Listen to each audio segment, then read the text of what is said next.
While the conversation on whether or not the change in the education curriculum is called for, students in Ranch Primary School in Ganza constituency are facing the pangs of hunger, forcing the little angels to prepare their own meals within the school compound.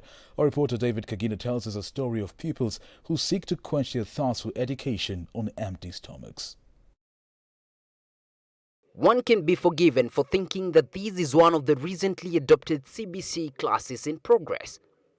This is a different case altogether. The students you see here are preparing lunch in a hurry so they can have a bite before the lunch break is over. Cooking lunch in these bushes is not a new phenomenon.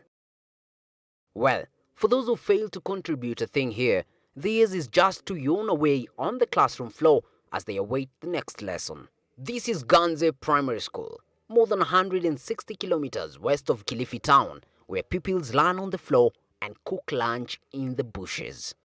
Mimi niko mbali kidogo na hapa.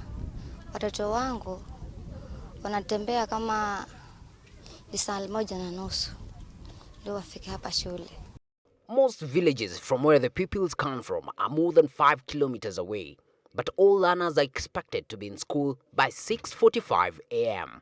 They stay at the school till evening, many times on empty stomachs, since the institution does not have a school feeding program. Naweza mtoto naweza kula alafu asubuhi akawa hatapata chakula. Akaja hiyo shuleni, wala wakati wengine naambiwa shida kwa mtoto wako analala shule sababu ya njaa. Nikifika nyumbani nafika huko hakuna chakula. Narudi shule niko na njaa, nikifika hapa nimechelewa tayari. Walimu wananiweka fimbo kama moja hivi. Na kwa nimefanya mwenyewe, sitaweza kumwambia mwalimu asinichape. Itakuwa ni makosa yangu mimi mwenyewe na ni makosa ya mzazi wangu. Ameyafanya.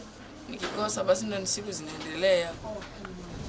Na tunaendelea na maisha hivyo. Those who are lucky to have food are forced to cook lunch for themselves in the bushes and shrubs dotting the school compound, even as some dash home for lunch and other pupils yawn about in their classes to wait for the day to end so they can eat at home. Ndivyo tukapangana tupike hapa. Wale ambao hawakuchanga, si kama marafiki sisi tunawaita tunakuja kula pamoja. Halafu tukimaliza tunaenda darasani. Na hao kama siku hao nao wako nacho. Sisi nao wanatuita tunaenda kula pamoja. Kimaliza tunarudi darasani. Huwa tunachanga mara nyingine watu wa nyumbani unga. Kama tumekosa tunachanga hapa shule. Besides lack of food and drinking water in the school, some of the students do not have shoes and are forced to walk barefooted under the scorching sun to and fro every single day. Inabidi wanakuja mchana ili waweze kupishana na wale wa darasa la chekechea na darasa la kwanza waingie katika yale madarasa yale. Kwa hivyo kwa sababu ya huo upungufu tunatumia hiyo system ya shifting. Most classrooms do not have desks and pupils either sit on the dusty floors or on mats made of wild fiber, locally known as ngonge, to study. Pupils have to endure the hot climatic conditions like severe drought to attend classes and often dodge wild animals on their way to and from school. Jiani kuna nyoka, kuna miba, ni usiku mtoto hayoni. Hata ndovu, sahi kuna ndovu sana huku kwetu. Kuja najafika pale barabarani nikakutana na ndovu wawili. Nilirudi nyumbani kwenda kumuita babangu. Najafika hapo wamepita wameenda hivi.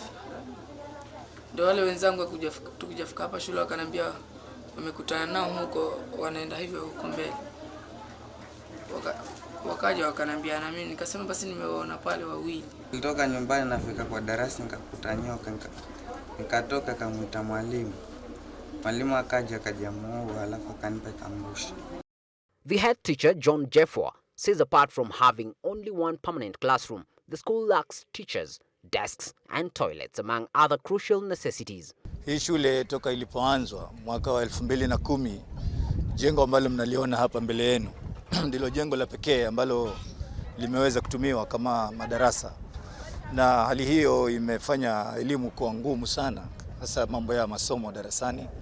The area legislator Teddy Mwambire says what we see in this school is just a representation of what happens in more than 30 public schools within his constituency. Hapa ndani ya Ganze niko na shule takriban 40 ambako siko hali hii.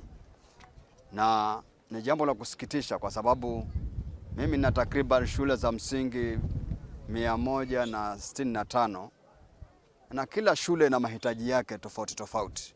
Lakini shule kama iko hali kama hii ambayo tuko hapa, ni kumaanisha kwamba iko hali mbaya zaidi. Kwa sababu shule yenyewe iko na choo kimoja ambayo inamaanisha kwamba kile choo kimewekwa ni cha wasichana.